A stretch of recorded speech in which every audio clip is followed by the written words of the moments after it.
9:04. It's 9:04. Going to call this meeting of the Planning Commission to order, establish that we have a quorum present. First item is the consent agenda. The commission may request for a consent agenda item to be moved to the regular agenda for presentation and public comment. Otherwise, the consent agenda will be considered in one vote. All items on the consent agenda have been recommended for approval by staff with no opposition received to date. Since some items on the consent agenda may require a public hearing, the commission will accept public comment on any item on the consent agenda in one public hearing. There are two items on the consent agenda. Item A is the Planning Commission minutes from the November 15th meeting. Item B is a replat in the Bentwood Village addition.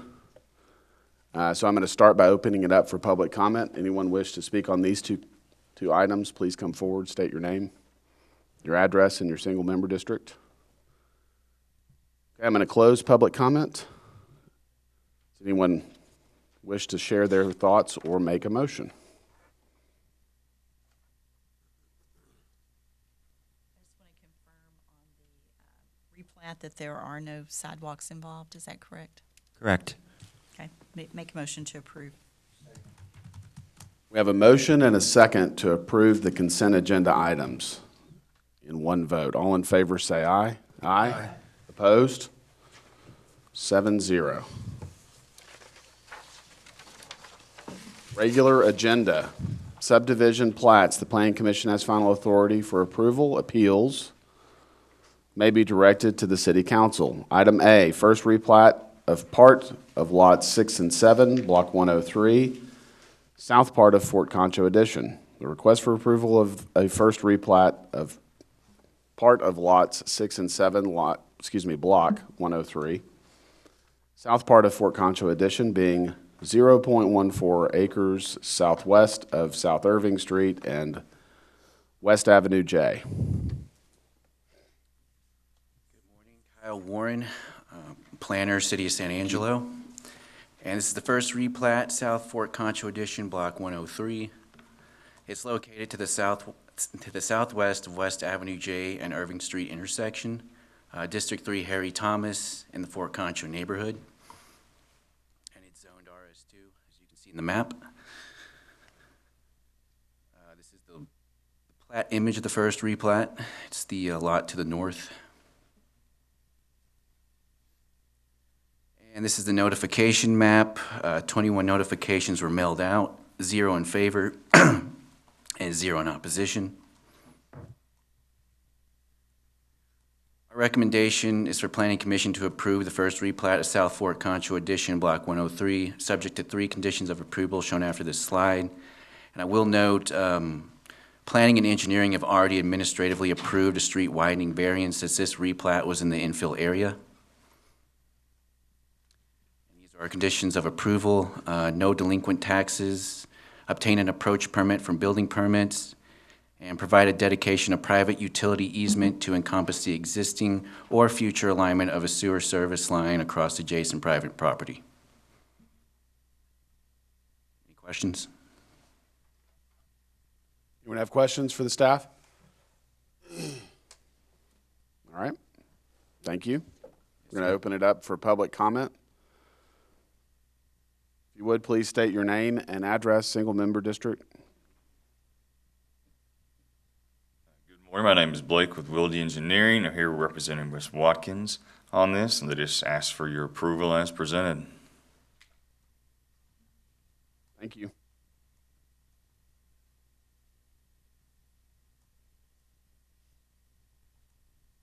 Anyone else wish to speak on this case? All right, I'm going to close public comment. Motion to approve. Second.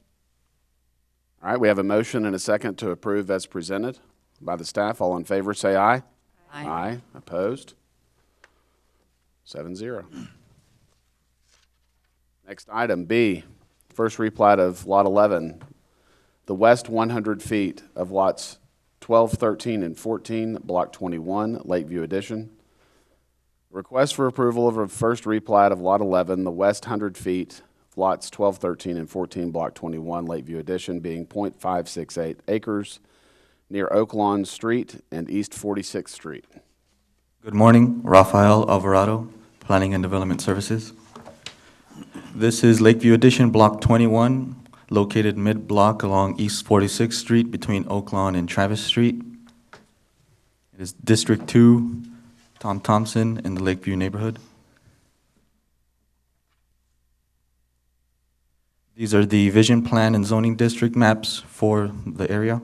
It is residential in the neighborhood vision plan. This is the notification letter. There have been 0 letters in opposition and 0 letters in support. 21 notifications letters were mailed out. This is the replat.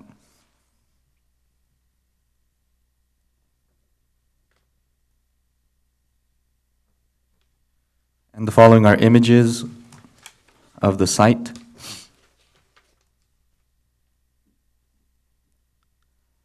There was an administrative variance approved for the street width. It is currently measured at 36 feet, and the ordinance states that it must be 40 feet. That has been administratively approved. Staff recommends approval of first replat of Lakeview Edition, Block 21, with 2 conditions of approval. The first is, prior to plat recordation, provide a copy of Tom Green County Appraisal Certification, indicating there are no delinquent taxes on the subject property of this subdivision. And the second is, prior to plat recordation, the plat must adhere to the conditions in the right-of-way abandonment as approved by City Council. Are there any questions for staff? Anyone have questions for the staff? So are there 2 existing homes on this lot, and it's being replatted into? Well, what's occurring is the alleyway is being abandoned, so Between the lots? that's correct. Okay. I think it's visible here. The alleyway would have been in this area. Okay. Thank you. Anyone else have questions? All right, we're going to open it up for public comment. Anyone wishing to speak on this case, please come forward, state your name, address, single member district. All right, I'm going to close public comment. Anyone have questions or wish to make a motion? Make a motion to approve as presented. We have a motion and a second to approve as presented by the staff. All in favor, say aye. Aye. Aye. Opposed? 7-0. Item C, replat of lots 5, 6A, 6B, 6C, Block 1, revised, Claremore Heights addition.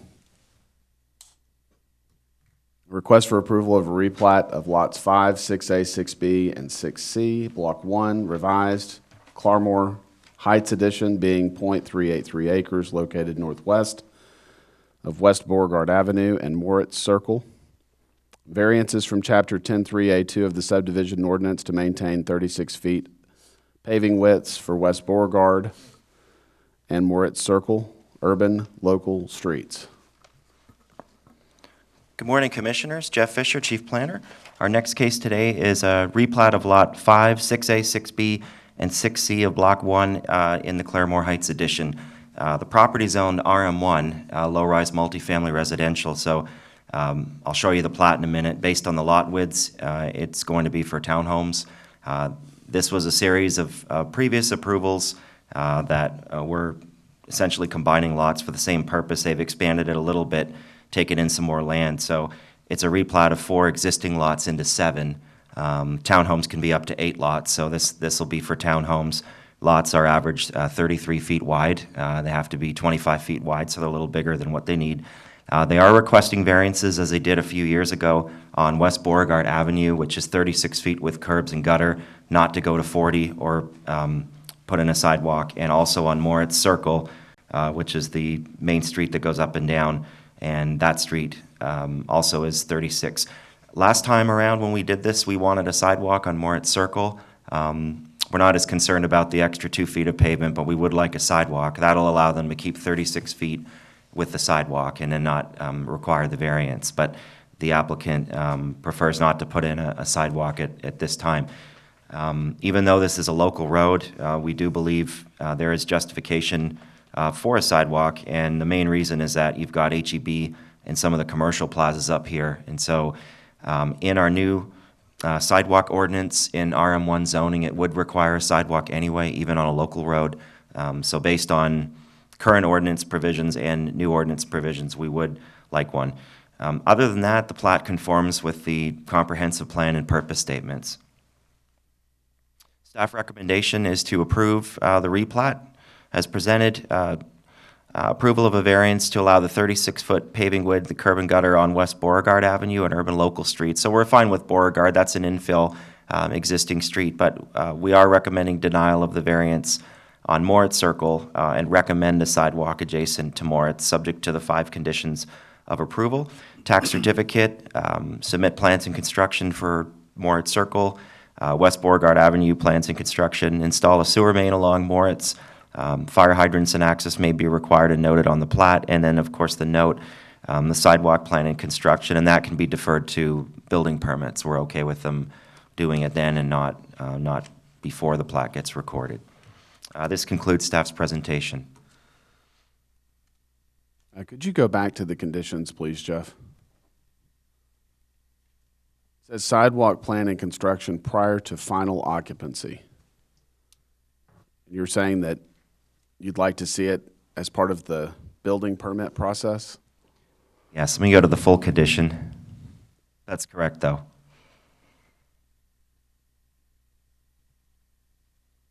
Yeah, and just to be clear, so they would submit the sidewalk plan. So the plat could get recorded. They would submit the sidewalk plan when they submit their building permit, and they show the lot. They would draw the sidewalk on, but they wouldn't have to construct it until they get final occupancy. So just give us the plan, start building it, and then just put in the sidewalk as you're building the building. So it would be a condition of a CO? Correct. Okay. All right, thank you.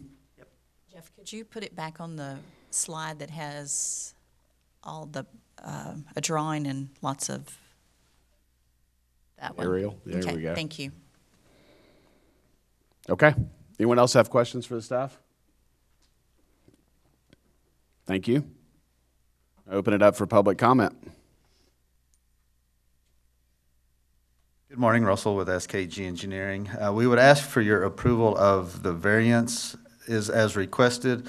We've been here kind of down this road when we replatted that, those first 4 lots. The first time variance was granted at that point, they got to working on kind of design drawings, working with an architect on plans, and so as part of that, the lot configuration needed to change for these first 4 lots, so they decided, hey, let's just go ahead and pick up kind of some more lots and kind of do a large group here while we're doing this. So would ask for your approval of the variances as requested. You know, there's, if they were talking about the sidewalk ordinance as proposed, that it would be required, but you know, that hadn't been fleshed out yet, so maybe that's getting a little early in the game.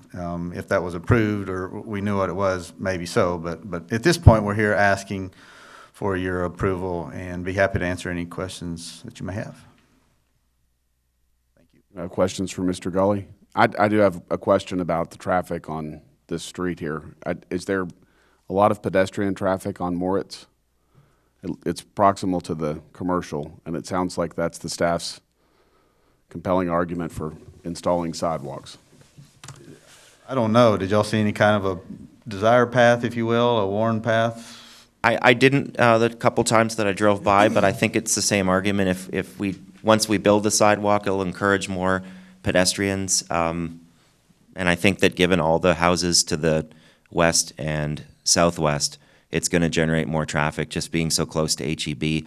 You've also got the sidewalk in white showing up on the screen. That text dot's already installed. I can't do it from here, but Yes, I see. so it on I think if it Sherwood Way. wasn't as close to H-E-B, you know, like even maybe way down on this side, we probably wouldn't have required it. But I think the RM1 is different than the RS1. I think single-family homes, that argument, I think maybe might, you know, has some weight at times. I think in this case with the multifamily and being so close to commercial activity. Thank you. Is there a sidewalk along Moritz Circle on the other side of the, At the church. well, on the medical center? Or I guess that's some kind Emergency of a room. medical office now. Yeah. It goes up to Sherwood Way and then along the, I guess, east side. Is that a sidewalk?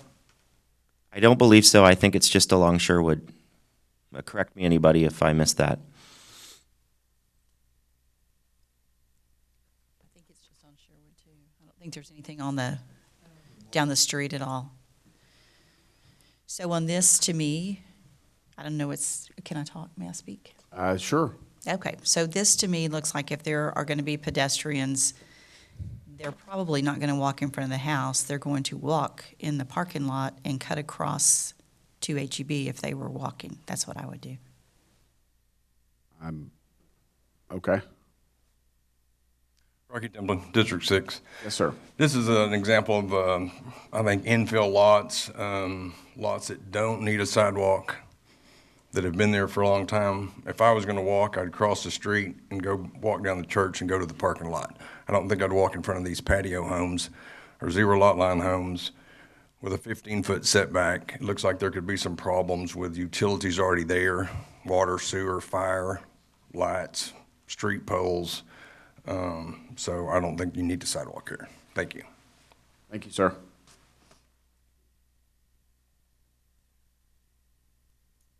All right, anyone else wish to speak on this case? I'm going to close public comment. These are tough. We still don't have a sidewalk ordinance, and we're talking about Yeah. sidewalks. So the sidewalk ordinance is not in place, and so I am That's going to correct. make a motion to approve with the variances for, I know they said West Beauregard's okay, but I think that was included in the description, approve the variance of the street width and also sidewalks. On both streets. Yes. Okay? I think that's what we had the last time we did this. I will point out, you mentioned last time we did this, that the sidewalks were required on the last plat. At that time, the applicant did not have any objection, so the variance was not approved because they didn't ask for it last time. Thank you. We have a motion. Anyone wish to make a second? I'll second. All right, we have a motion and a second to approve with variances on both Moritz and Beauregard. And For street sidewalks. width, no sidewalks. All in favor, say aye. Aye. Opposed? Aye. Let's do show of hands for opposition. 2, 5-2, okay. so 5-2. Thank you all. Allsip subdivision, section 1. Item D, request for approval of a final plat for Allsip San Angelo addition being 4.351 acres located at 4028 South Bryant Boulevard. Okay, Jeff Fisher again, Chief Planner. This one's a giveaway, so it's Allsub subdivision, Section 1. Allsubs wants to put a gas station. This is a one-lot subdivision. They own a portion up here that's a 20-foot access easement that already has that. That's probably right up here with the driveway. Zoning CG, southeast of South Bryant and South Jackson. It's just north of, if you all know Farmer's Daughter Landscaping, so it's just above that. District 6, or excuse me, that should be District 1, Tommy Hebert in the Rio Vista neighborhood.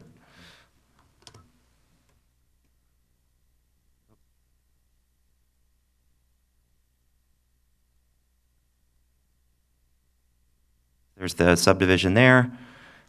So it conforms with the comprehensive plan and purpose statements. We did ask for a sidewalk here as well. TxDOT is proposed to be putting them in 2022. They have not submitted any construction plans yet, so per our policy, we are requiring them, and the applicant has agreed to that. They're in Orlando, so they could not be here today, but they just asked for support that you all approve this. This is the sidewalks that are proposed along in 2022, and then this is the property here with the sidewalks. So this one's pretty straightforward. Staff recommends approval of a final plat of all subdivision Section 1 and recommends a sidewalk as agreed upon by the applicant adjacent to South Bryant Boulevard, subject to the 4 conditions of approval in your staff report. Tax certificate, couple changes on the plan. They just need to add the name of the plat, remove the trees and contours, show the location, city, state, and signature blocks. Drainage studies required, and fire hydrants and access, again, is noted on the plat. And then the sidewalk, again, can be deferred until time of permitting. Any questions? Have questions for the staff? All right, thank you. We're going to open it up for public comment. Anyone wishing to speak on this case, please come forward, state your name, address, or single-member district. All right, we're going to close public comment. Anyone have additional questions or wish to make a motion? Second. We have a motion and a second to approve as presented by the staff. All in favor, say aye. Aye. Aye. Opposed? 7-0. Item 2 on the regular agenda is Plan Development Major Site Plan. Planning Commission has final authority for approval of Plan Development Major Site Plans. Appeals may be directed to the City Council. Item A, PD 18-03 Major Site Plan, 2680 and 2698 Camper Road. Request for approval of a major site plan within a planned development, PD 18-03, zoning district, to allow for additional accessory uses, including a new restaurant, water tank, and additional parking, being 40.58 acres located at 2680 and 2698 Camper Road. Thank you all. So this is our next case today. In 2018, a planned development was approved for this area to allow a marina that was going to have RVs and boats. And it was just going to be this piece here, which I think is about 16 acres.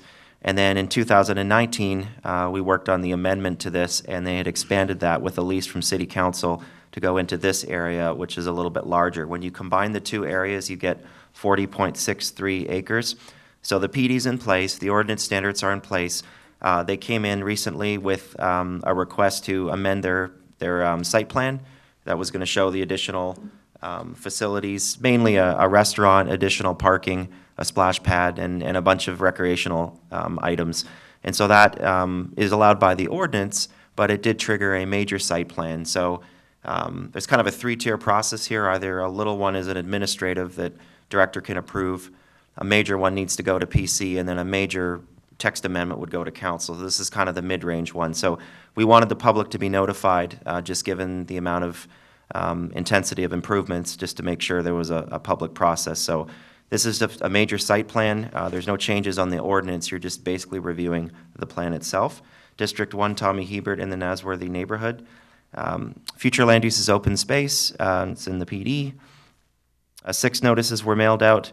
We did receive 1 letter in opposition. I passed out within 200 feet. They were just worried about all the new uses and traffic, things like that could happen. This is the existing RV park with the convenience store. And then as you go further out to the northeast, I was showing you that second area. They've already got some RVs parked out there. And then the future development area will be kind of right at the crescent, I guess, at the end of the water. So staff is recommending approval on this because it does meet all the PD ordinance conditions. They'll have access off of Camper Road. They're not going to block roadway or fire circulation. The proposed uses, the closest residential property is 900 feet away when you measure it across the water and to the south. I just wanted to note this because I did get a couple phone calls about it. When we did the amendment, there was they called it the finger or the natural buffer no build zone. That is further to the south of the RV park. So where their building is to the north, they will not be in that no build zone, and that was to adhere to the residents' concerns about being so close to Sleepy Hollow. So they're actually going the opposite direction. Any noise and lighting at the time of the site plan will have to comply. We do have a noise standard, so after 10:30, basically keep it down. And then if you've got any glare or whatever on the lights, make sure the lights are shielded. They didn't submit any lighting plans, so at this point, we're assuming it's fine. When they submit their site plan, we can address it then. 26 new parking spaces were shown, and they required 25 when you add the restaurant, the outdoor seating, and splash pad, so they'll be good on parking. This is the new major site plan that was submitted. So essentially what they did is they just, they pushed the RV spaces up over here. This is the no-build zone down here. So RVs, they've got some new parking lots, and then the restaurant, the dining area, the outdoor seating, and the splash pad. There's also a city water tank that was required that they're showing over here. But that's the full expansion proposal right there. And that's just a close-up of it.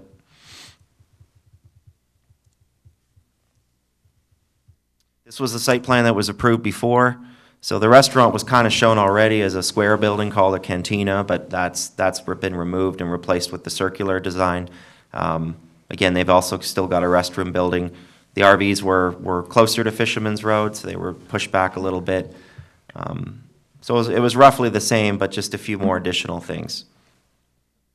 Staff recommends approval of a major site plan within a planned development 1803 zoning district to allow the additional accessory uses as presented. And one new condition of approval, the applicant shall submit a revised concept plan to the planning director for approval that removes the former proposed restroom building in front of the west parking lot. And so that's that little building there that was an outline. I believe that was just an oversight. So I've already talked to Mr. Broadway, and that can just be removed. That's not intended to be on the plan. We just wanted to note that. Any questions or comments? I have several questions. Okay.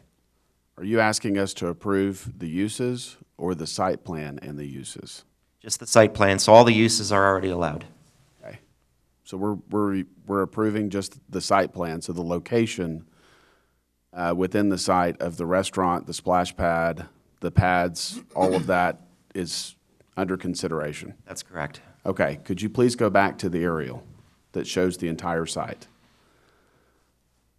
It's hard for me to understand with the documentation they've submitted exactly where this is going.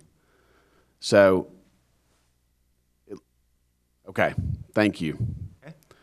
So the existing marina is much further to the west of the site. Is that correct? That's correct.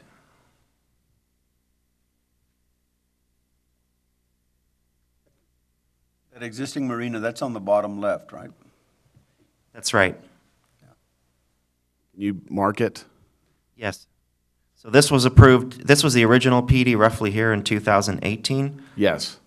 And then this area was in 2019, and this is just a site plan change for just this area up here Okay. within the expansion. So there's no changes being made to the original site, just the expanded area. Correct. Phase one, phase two. So Yeah, phase so let's say one phase 2. isn't changing, phase two is changing. Correct. Okay. Now could you please go back to the detail?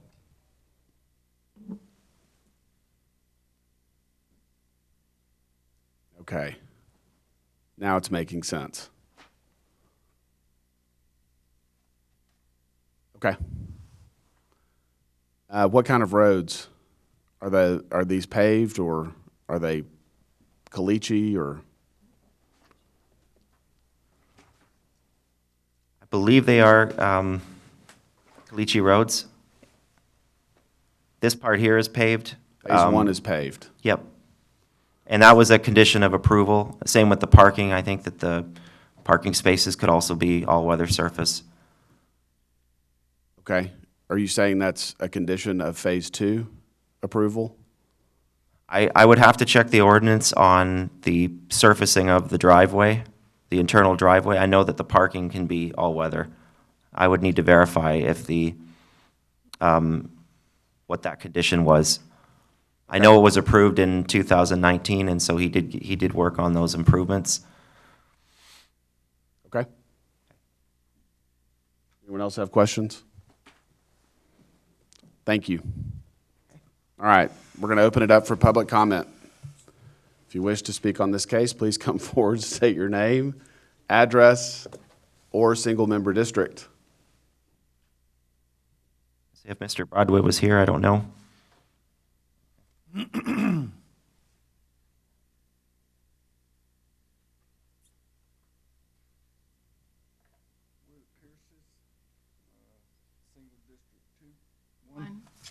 got some photos.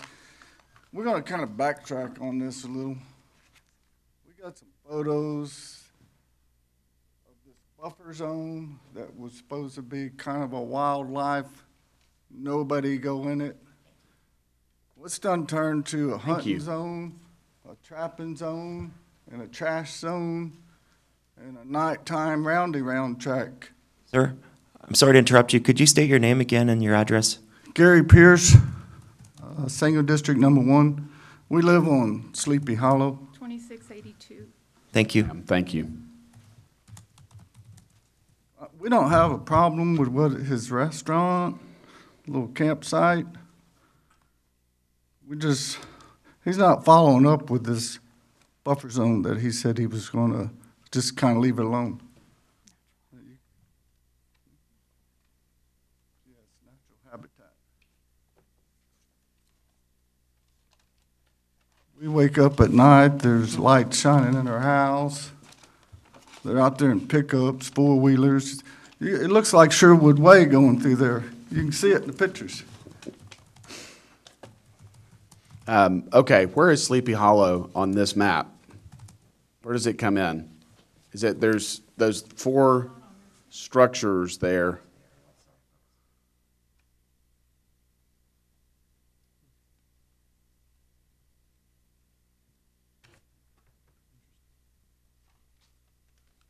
Right There we go. there. Yeah, and the buffer is the piece of land, just that little finger they call. Okay. Are you able to mark that so we can actually see it? And then our house would be right, Sleepy Hollow, Okay, thank you. Yes. yeah. and there's the buffer area. So there's a Caliche Road that looks like it extends kind of along the southern part of, I'm going to call it Phase 1. Right. And runs over into Phase 2. Isn't there like a chain or something that keeps you from taking Sleepy Hollow into into that development? Yes. There's like a pipe fence there. Pipe fence, thank you. Yes. Then he's done put up a chain link fence from the last house on Sleepy Road to that, heading towards that park campground, which that's fine. Okay. Can you mark on there where you took these? Right in the buffer zone, right there. Okay, so it's that first thing. It's all trashed up, the whole thing. It used to be clear, nothing there, and that was the whole point of it, is the buffer zone, so the houses on the other side. Yes, ma'am. We can see it. We can see everything from our backyard. And like I said, we don't oppose his The development, at all. No, we understand. just want him to maintain We the just- buffer zone a little better. Oh, yes, definitely. Yeah. Okay. I'm kind of questioning this water deal he's got to put down there, but if he's got to have it, he's got to have it. I don't understand is there not water down there for this restaurant? He's got to put in a water tower? Water tank. Yeah, I believe that's for fire protection purposes. Okay. Oh, okay, gotcha. Looks like we're going to get an explanation of the water tower. Are there any other concerns that you guys have? We just want an explanation of this buffer zone. Yes, sir. I was Got just it. going to add on that. I was trying to pull up the lease, and I'm not finding it, but it's probably a term of his lease. And so what we can do is follow up with Carl White, who's the Parks and Rec director who administers that lease, and have him go check that out. All right. Gotta be a violation of that All right. lease. Thank you. Thank you. Thank you, guys. That's easy.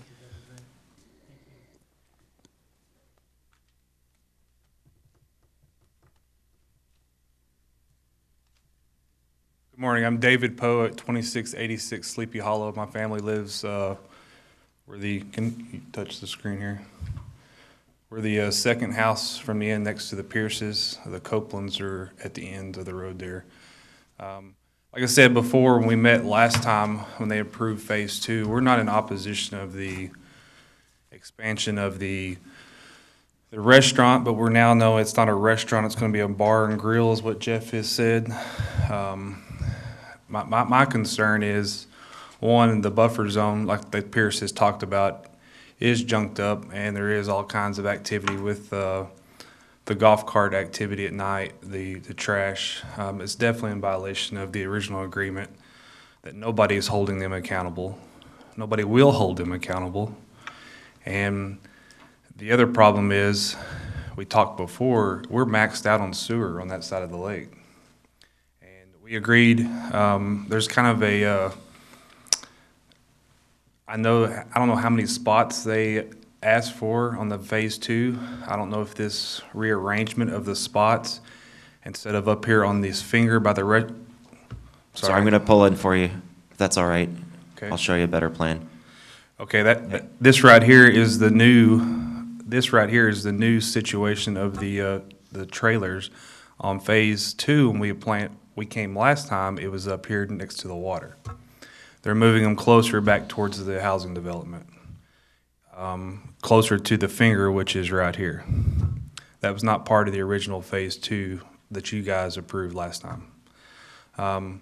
Once again, we're not in opposition, but I believe this right here would max out the complete sewer capabilities on that side of the lake.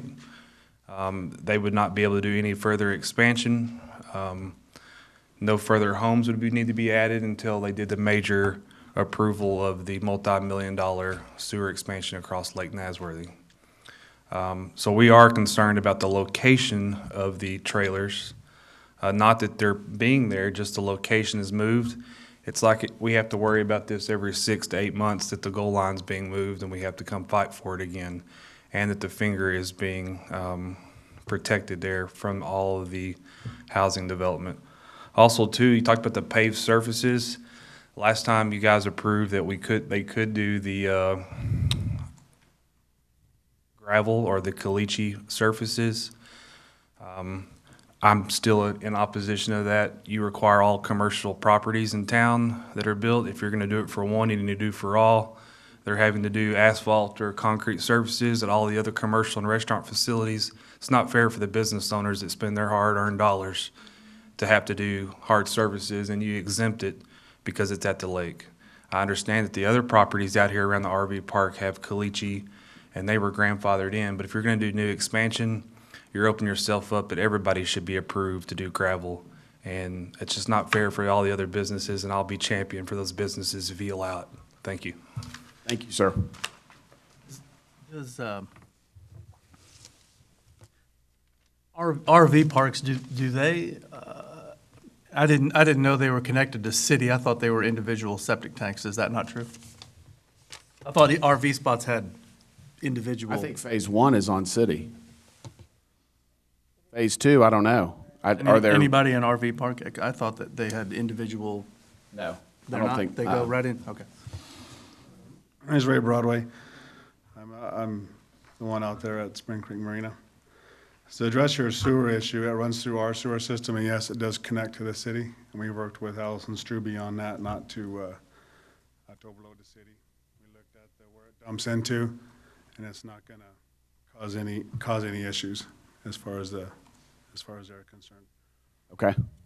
And to back up and address one issue that the last gentleman had, this section here has never moved. That section is in phase before.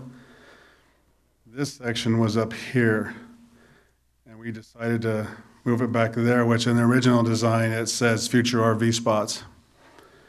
But we just moved it back there and kept it off that grass and treed area due to we had a couple events out there this year, and it made more sense to put them up there instead of tearing all that grass and all them trees out, to use a lot of what's already kind of existing there and just expand on that and not disturb more ground over there.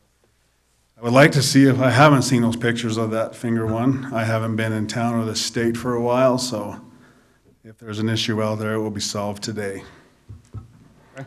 What are there's 4 structures, it looks like, kind of on the bottom of that site plan. Yes, sir. Those are all storage that was approved. Like self-storage Storage type? buildings like boat and RV storage. Boat and RV storage, okay.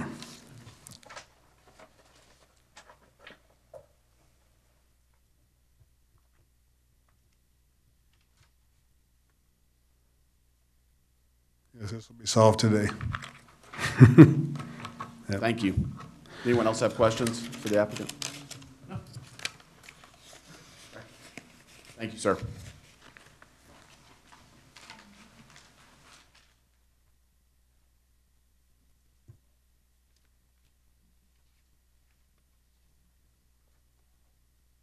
Anyone else wish to speak on this case? All right. I'm going to close public comment and open it up to my colleagues here for discussion. And maybe some additional questions. So we're only focused on phase 2. Correct. Are the slips, the RV sites that are in phase 2 here, do all of them have utilities? I'm going to defer that to, sorry for the acoustics here. I'm going to defer that back to Mr. Broadway or City Engineering for that answer. Okay, thank you. Sorry I didn't ask that when you were up here. Yes, they will. Okay, do they have utilities now? No construction started because we've asked for this Okay. to move that row over. Okay.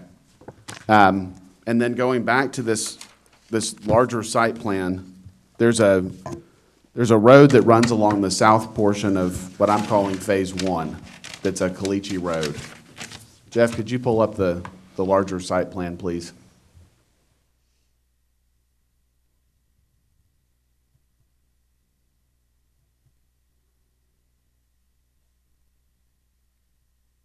There we go. So just south of the red, coming off of, I guess it's, connecting Fisherman's Road and Sleepy Hollow. Is that an emergency access road only? It's not a primary road? Only time it's been used so far is during boat races. Okay. That's what I understood as well from my memory from 2019 is that Sleepy Hollow, they would not be able to get access from Sleepy Hollow into the property. And that was to protect the residents that lived on Sleepy Hollow. I was going to say, I look at this, and that would be one of my concerns if I was a resident on Sleepy Hollow, is allowing traffic to move that close to the residents there. We did discuss that back then, I remember. I did too. I just there's a barrier about here, and I've put one up here to prevent traffic from either direction, I guess. Okay. Thank you. Anyone else have questions? All right.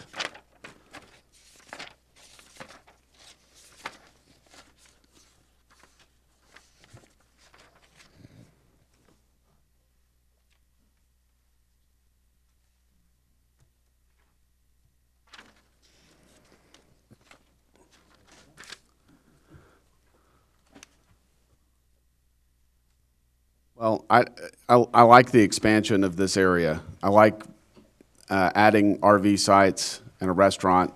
I'd like to see pavement through this area, especially to the restaurant and splash pad area. It's a maintenance nightmare if it's not paved, in my opinion. And a nuisance. There's going to be a lot of cars probably going up and down those roads. Travis, are you asking for just around the restaurant or all, like, leading in from phase 1? I think it should be paved through the development, personally.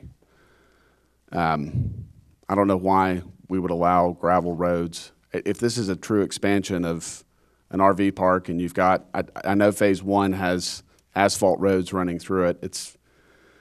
And mature trees, it's a nice development.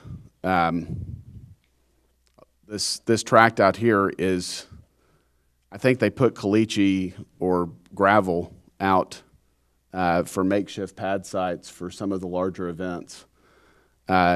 It's all city-owned land, and it's, how long has the lessor of phase 1 had access to what we're calling phase 2 up to this point, or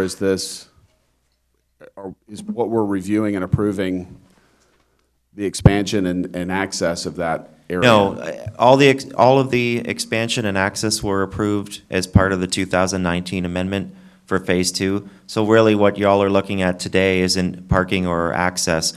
Staff can go back later and check to see if there were any requirements from the previous approval that weren't met. Those would be, so even the paving, that would be tied to the previous approval. But today, all you're looking at is the new buildings. Is that appropriate that those buildings are out there on that new site plan? Okay. If we're talking about adding buildings, we can talk about pavement, can't we? Sure. Okay. I think the limitation would be on specifically the area where they're adding buildings. For example, I don't think you could go now and say, without bringing the whole plan development back, you couldn't say all the RV spaces have to be paved, because that's already been approved and is not being modified with this. Okay. Do all the RV spaces have to have utility connections? I believe so. Okay. That would be, to me, that would be another requirement that I would want to set on RV spaces. If we're adding spots for folks to park, they need to be able to hook up to utilities. And so now we have this issue with the sewer line. It's being tied to the sewer line. We're adding a restaurant and bar, so we're adding more demand into the sewer, and we've got pads that may or may not be connected. These are major concerns that I have when I look at this change to the plan. Now, it's my understanding that we're only looking at the second row being moved.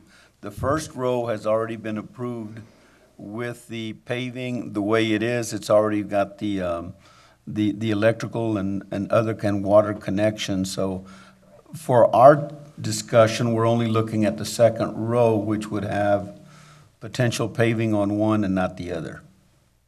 Is that correct? Because we're only looking at the second row. So the first row has 8 slots. Correct. Again, I think we would be hesitant to recommend, or I think we would need to do a little more research, since the plan development itself, the text of the plan development allows those Caliche Roads. Since we're looking at only a modification to the site plan, where we're talking about locations of things, I don't believe we can address the underlying regulations of pavement, even for the new buildings.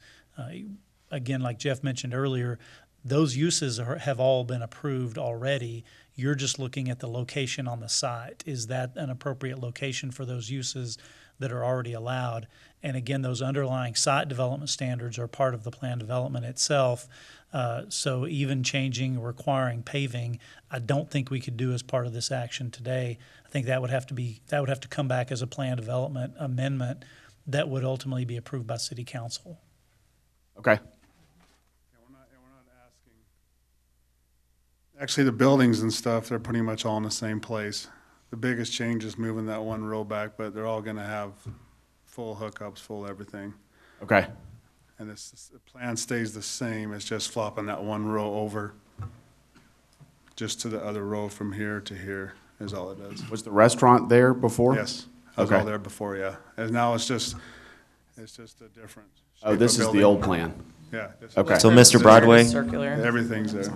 If I read this correctly, I think you're right. So this was the old plan, so your new plan is now going to, this row is gonna be moved back on I can't do it from here, but the front row's gone. Yep. The future RV spaces now become a new Yes. row, and then there's a third row past that, correct?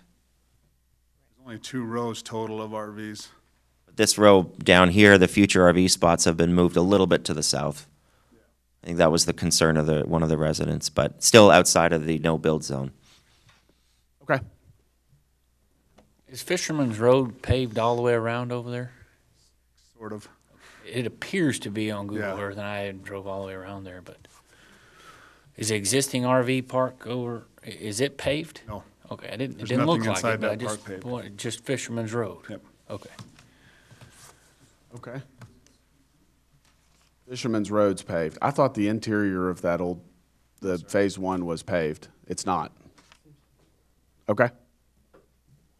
Thank you. I'm going to open it back up for public comment. Pierce again. Yes, sir. If you do a site plan in 2018, how long is it good for? Or if you approve it in 19, how long is it good for? I can answer that, sir. So it's like zoning, it stays indefinitely until there's a change. So everything that he approved in 18, like Caliche Road, and now he's changing it, moving things around, you still have to honor everything you said in 18?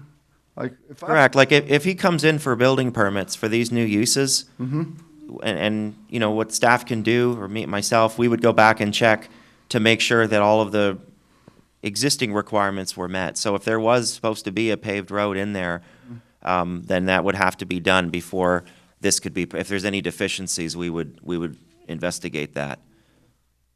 But that's why we did this as we did with the PD process, is to have a public meeting if someone makes a major change like that, so that we can discuss. How long is it good for?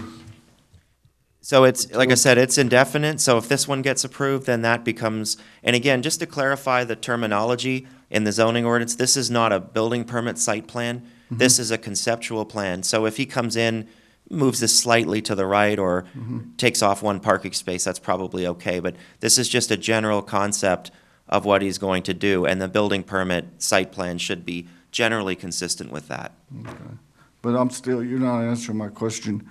Okay. If you approve this site plan in 2018, 19, and he hasn't done anything, when he comes in 2030 and wants to change, I mean, does this just go on and on and on?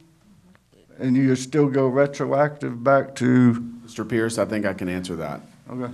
If he doesn't change, he can do it whenever he wants. Okay. If he changes it, he has to come back before us and Okay. get approvals. Okay, and start over? Yes, sir. Okay, that's it. All right. Thank you.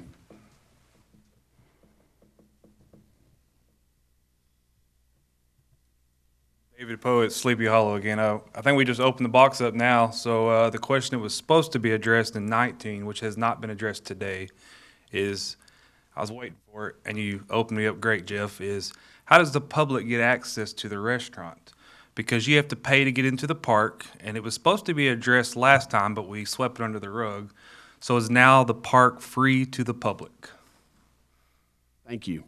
Because this is a very important question that needs to be decided today, and that needs to go to city, that recommendation needs to follow to city council immediately. Because you can't open up a restaurant unless we decide if the public's gonna get in free to the park and they're gonna lose out on all their revenue from here on out, and that park is gonna stay free to the public, or is everybody gonna be charged to go to the restaurant? Thank you. So I guess the answer to that would be, there is a lease agreement with the city, so if there's no stipulations in that lease agreement, then I believe it would fall back to the applicant whether he wants to charge or not, unless, again, there was something that the city required. I think what the gentleman's referring to is a $3 fee when you come to the city park, not my park. So during the season, outside my park, you have to pay to go in and camp in the city. Yes, So sir. you have to go out, I think that's what he's referring to. Well, there's a little station. Yes. That you have to pass on Yes. Fisherman Road to get to your development or to the park. Yes. And during the season, you have to pay to come, even to come to my store to get anything. You have Okay. to pay at that booth. And that's what he was saying is the public can also be charged to go down to any businesses like they are now, pretty much. So no matter the circumstance, if that station is manned, the person's gonna pay $3 whether they come Yes. to you or any other part of the park. Correct. Okay. All right. Thank you.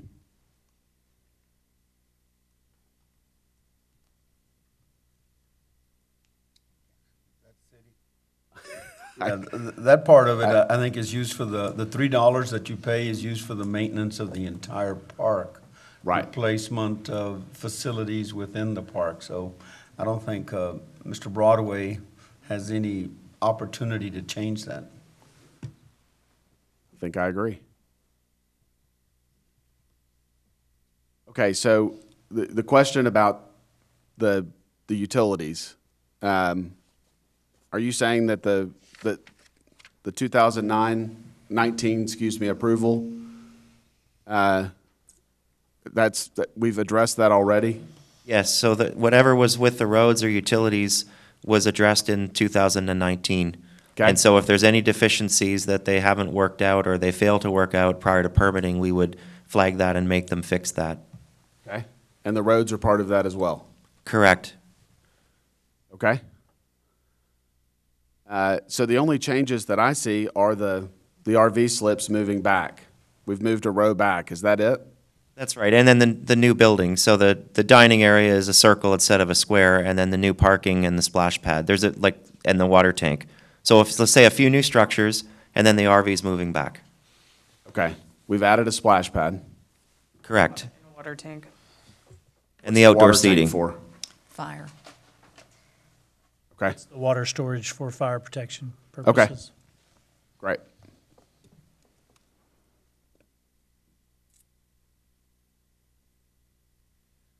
I personally like the movement of the units because, as Mr. Broadway stated, the tearing down of the trees, the tearing down of the grass, I think would unbeautify, for lack of better words, that area. Right now, it is a buffer zone, so when you're looking in, if those were to remain, they kind of hide that area from the lake itself.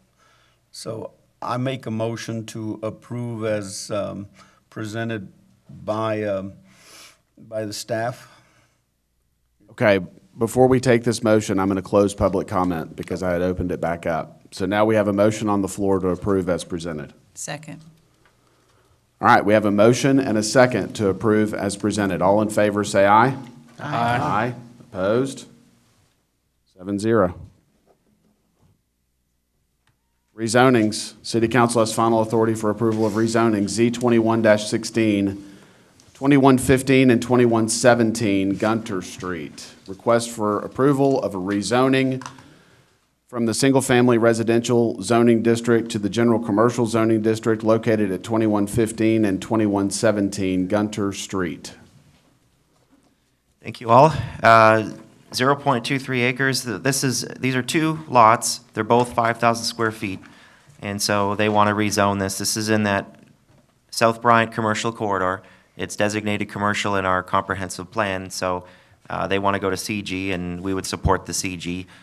One caveat is that each lot needs to be 6,000 square feet, and the lots are only 5,000. So they will be signing a unity or a joinder agreement with the city prior to it going to council, so we've made that a note, and the applicant has agreed to that, and that'll make the entire lot 10,000 square feet, and so allow the development.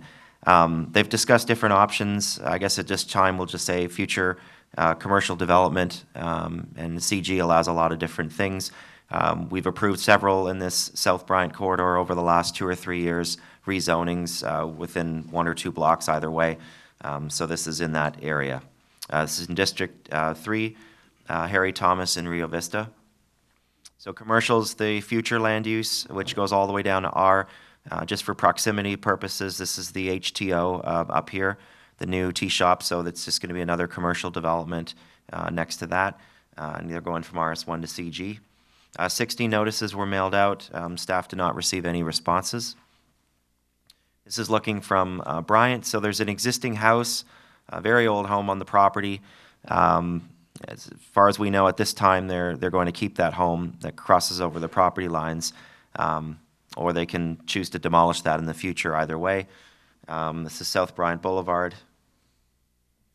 Looking west, there's another commercial development, so it's pretty much all retail commercial in that area. It does have a double frontage on Gunter Street, so when they come in for permitting, obviously we're going to try to encourage development from the Bryant side and maybe have a rear access, but not try to discourage any traffic coming off of Gunter Street. And there's the new tea shop. So this one's pretty straightforward. It's compatible with the comprehensive plan. Staff recommends approval of a rezoning from RS1 to CG, and then there's the note about the joinder lot agreement. Any questions? We have questions for the staff? Thank you, Jeff. I'll open it up for public comment. Anyone wish to speak on this case, please come forward, state your name and address. All right, I'm going to close public comment. Anyone wish to make a motion? Motion to approve as presented. Second. We have a motion and a second to approve as presented by the staff. All in favor, say aye. Aye. Opposed? 7-0. CU 21-18, 411 North Park Street. Request for approval of a conditional use to allow a short-term rental in the two-family residence zoning district located at 411 North Park Street.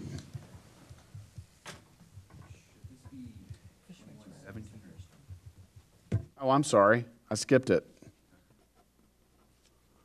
Conditional uses.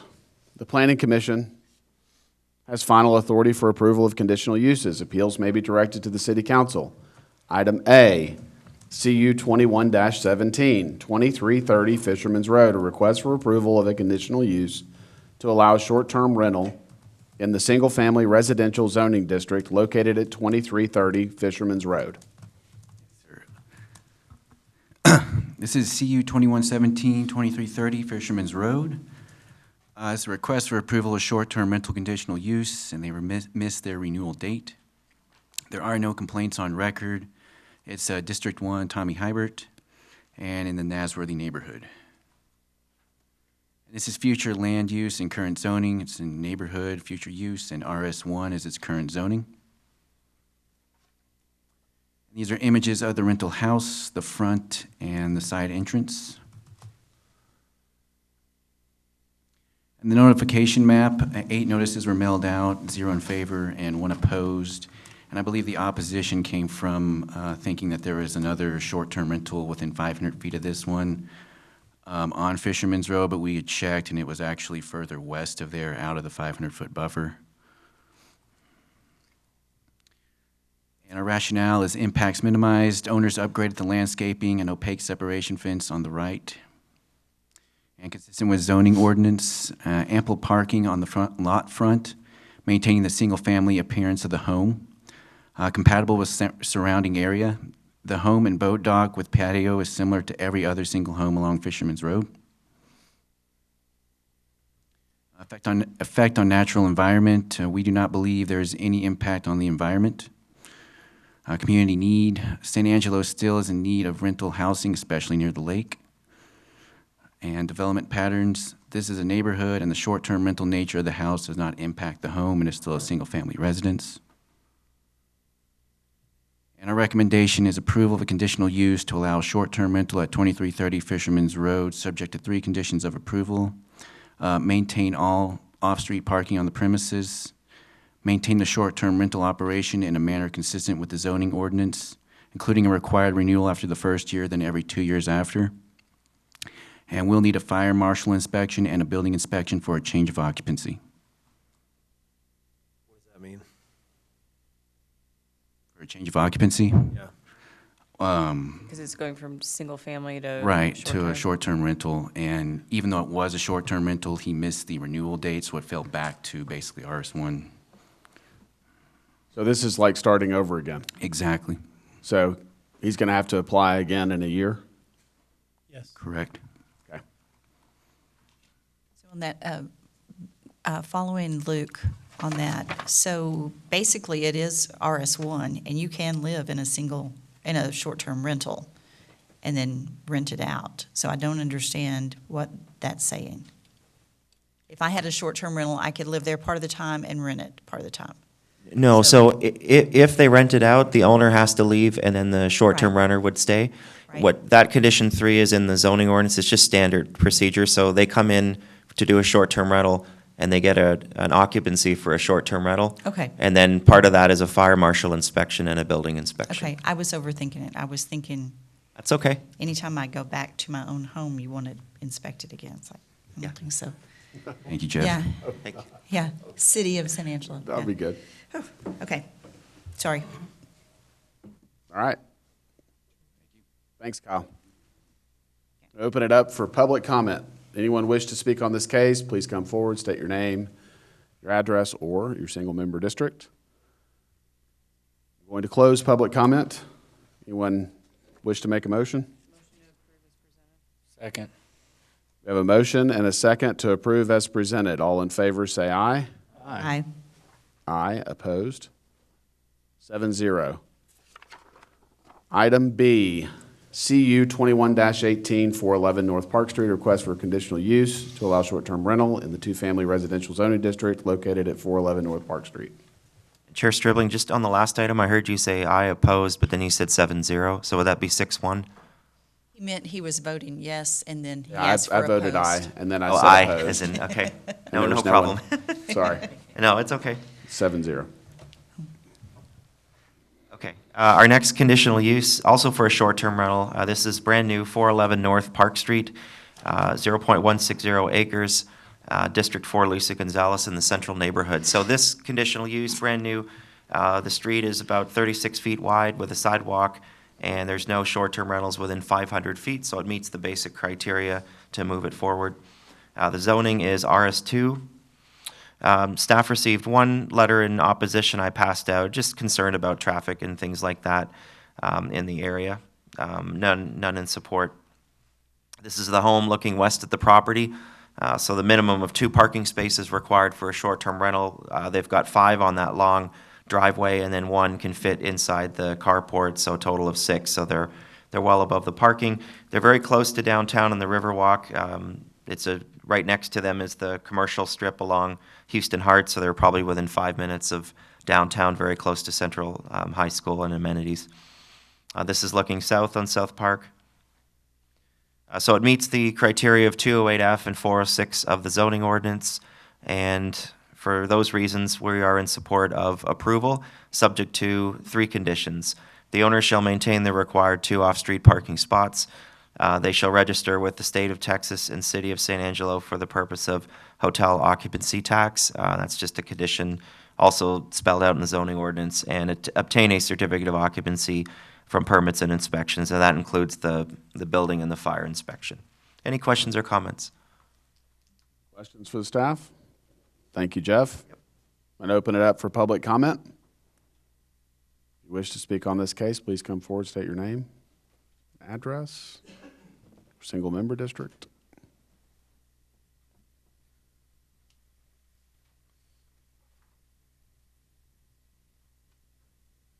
Rocky Templin, single member District 6.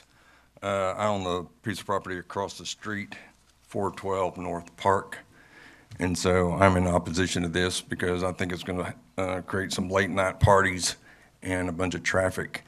And if the code enforcement would inspect, I think they would find the sidewalk is in code violation. Thank you. Thank you, Mr. Templin. Anyone else wish to speak on this case? Please come forward. All right, we're going to close public comment. Anyone wish to share their thoughts or make a motion?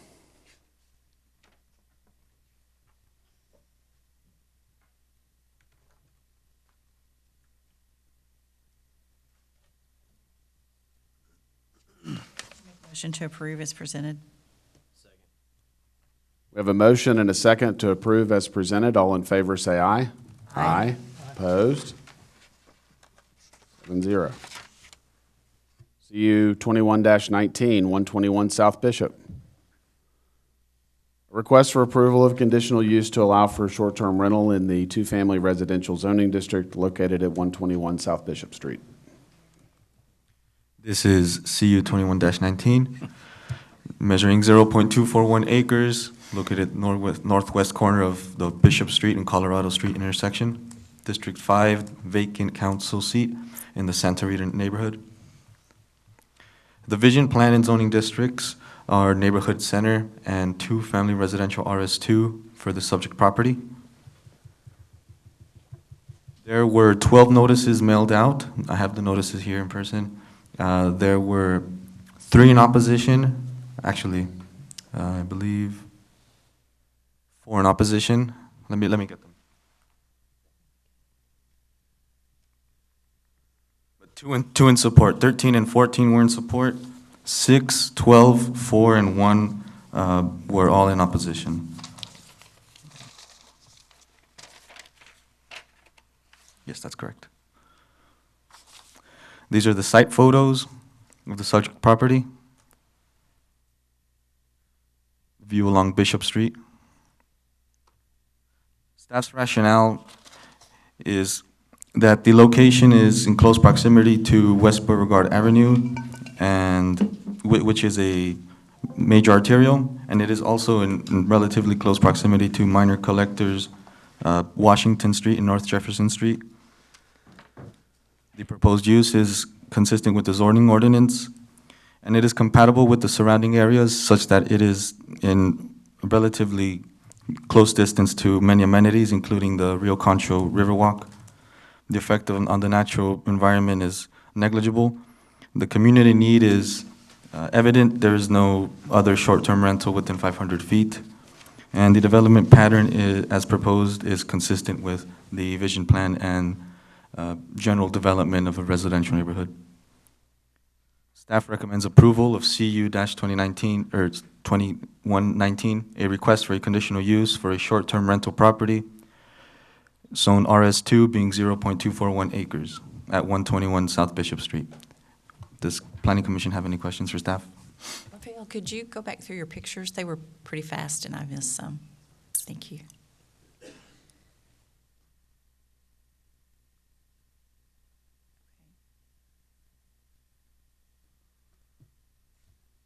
Bright sunshine that day. Pretty day that. Is there one more before that? Just the front of the property and then along either Down the side of the street. street. Okay. That's right. Thank you. Do you have any, on the opposing remarks, were there any comments or? Yes, most of the comments were regarding parking, traffic, and some concerns of property values. But I'm not sure if those are justified. The parking and traffic, as we mentioned, the streets, the functional classification of the street would allow for such a development, such a use. And is it a single-family home? That's correct. Well, actually, it's Zone 2 family residential, RS2, Right, but the it is single improvements family. are a single-family home? That's correct. Okay, thank you. All right, any more questions for the staff? All right, we're going to open it up for public comment. If you wish to speak on this case, please come forward, state your name and address or single-member district.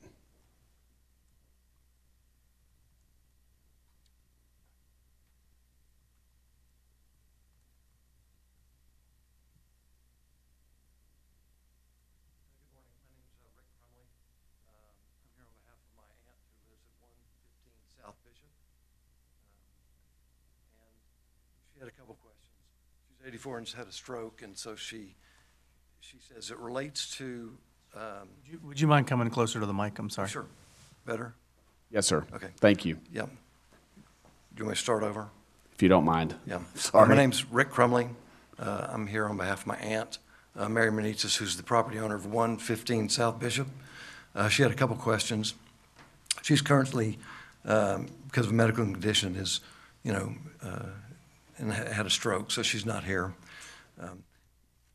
Under your guidelines in the city of San Angelo, are you not allowed to have another use within 500 feet if they? I see a couple heads going. Short-term rental, you can't Okay, have, yes. so that'll be the only one within a 500 feet area. Correct. Okay, and that's for perpetuity, or unless they lose their standing or their ability to? Able to renew their, with the city, then a different short-term rental could come within the vicinity, and then this one would not be allowed any longer. There's only one per 500-foot radius. Okay. So they do have to approve within 1 year, and normally during that 1 year, it's kind of a baking timeframe where if there are issues, then it is brought back up, and that is a factor whether it's approved or not for renewal. And then after that, it's 2 years. But the first year is that buffer zone, just to make sure that there's not any issues, to the other residents around it. So you sent out notices to, I think, was it 12 or 21 houses? Everyone within Is it 200 feet? I believe it was 12 notifications total. Well, so you had 4 in opposition. I think she'd be opposed to this based on the fact that, you know, not really knowing what that would do with property values may decrease it. And Yes, sir. seems like a good neighborhood. You know, you have a nice city here, and you know, seem to be doing a good job and getting better. To add to Mr. Aguirre's comments, after the year is up, one of the things that we review are any police report calls to the home and the code enforcement folks. So if there are issues, you know, we don't want to allow those folks to continue to operate a short-term rental. Well, So- I've noticed on that block, there's maybe a catfish parlor, and there used to be a Home Hardware, used to be a hardware store. Yes, sir. Next door, way back. Ace, I remember it. Yeah. And so your regs in your city, your ordinances, if it's commercial, I guess that stays as commercial home hardware, whatever it is called now. Yes. And catfish parlor's on the same block. You have other things across the street. Do you have a different designation if it's commercial compared to residential or short-term rental? If you're commercial, can you be multifamily? No, not in this city. I guess there could be conditional uses that might allow it, but, and I'll defer to John on the zoning. Yeah, in terms of this property, it stays residential, so it would have to be either single-family residential or the short-term rental. In terms of the adjacent commercial, like Travis said, we generally don't allow multifamily in commercial, although there's a special approval process that you can go through to get that. I mean, if somebody rehabbed or knocked down the home hardware building. Yes. Then come before you and rezone it again. Yes, sir. Okay, or replat or whatever you need to do. Yes, sir. And the other clarification I want to make, this is, this lot is actually zoned for two-family residence. So it has a single-family home on it, but if someone were to purchase property in this two-family residence, they could build a duplex within the current zoning for that land. And I think the reason it was done that way is because you're so close to commercial, it's kind of a buffer between the single-family neighborhood and the commercial on the Beauregard frontage. And so based on the fact that you have, 4 opposition out of 12, it's up to you all to decide whether to approve it or not. Yes, sir. Okay. Well, I think in this case, she would oppose, and if you need a POA from me or something to verify that, since she had a stroke, she can't Yes. sign her name, so. Yes, sir. If something needs to be done there. So in the counts that we received from the staff, she was not included in that? No. Is that right, Raphael? I have her letter back here, so Okay. and it's forwarded to me, and. I want to make sure that we get it properly documented. Sure.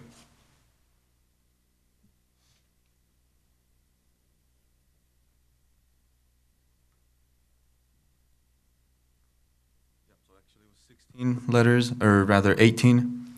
And where would the property be, sir? Is this the subject property here too? It'd be Yeah, I don't- 10. Next door.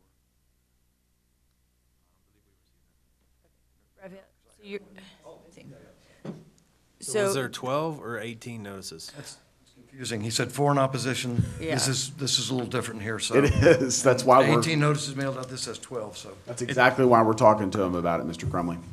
It is 18. And the only one that's not marked would be 10 and 4. Those were received today. So it'll be 5 opposed. So 5 Total. of the 18?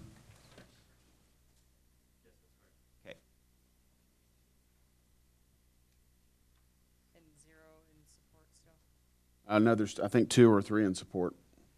2. I had 2 that Raphael noted. I don't know if that includes what's in the paperwork that's coming your direction or not. Are they in favor? Yes. Is that one reflected in your 2 that you gave us? That's correct. So we have 5 oppose, 2 in favor. That's correct. Within the notification area? Yes, sir. Okay. Thank you, Mr. Crumley. Appreciate it. Anyone else wish to speak on this case? All right, I'm going to close public comment.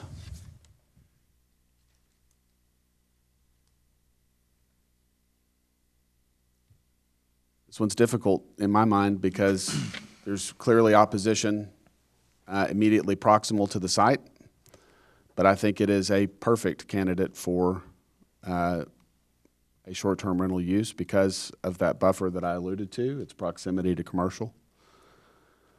So, does anyone wish to share their thoughts or make a motion? I have a question for Jeff. So I don't remember on this, if this is denied at this time, can they bring it back at a later date? And how long is that? Is it 6 months?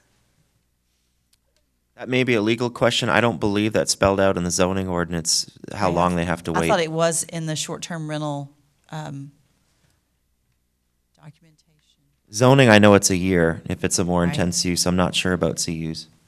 The only thing I'm thinking is, most of those letters that we received don't understand what the short-term rental is, how long it lasts, any of those things. So what I'm thinking is if the owner could visit with these 5 people and also with the 2 in support and get them to be their cheerleaders, that might help because it is a good area for that type of property. We could continue it. To be continued. Yes, you could table it till the next meeting to allow that to. If you so felt. Piggybacking off of Terry, and I've brought it up in the past, I feel like the notices that do get mailed out either lack explanation. The average citizen probably doesn't understand the difference between a regular rental and a short-term rental. And I really do think that there needs to be additional literature attached to the notices to explain, the amount of parking or exactly, like Terry said, a lot of these need explanation on short-term rental, concern about parking on street, concern about increased traffic. I really think that there should be something attached, not just a letter with a map that's circled, because the average citizen doesn't know, and I think that's why a lot of other cases, we get 0 letters back at all, because people just don't know what it is. So, that's my soapbox. Thank you for your comments. What I recall about short-term rental was that this is was a very contentious.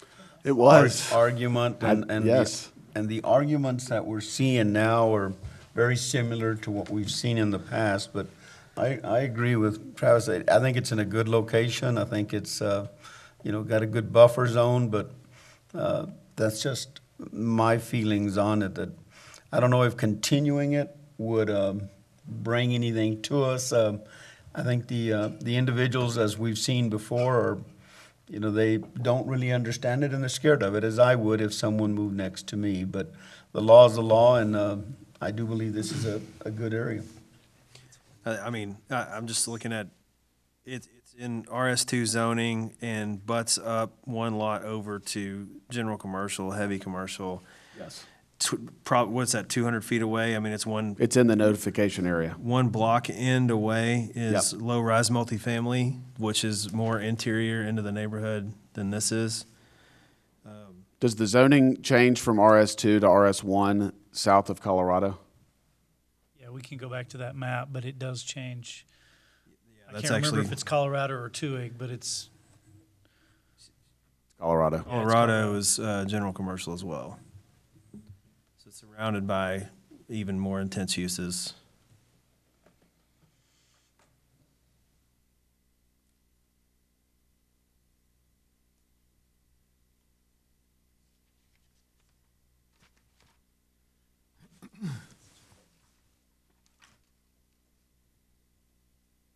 It definitely sounds like in those letters, responses, that it just needs more explanation.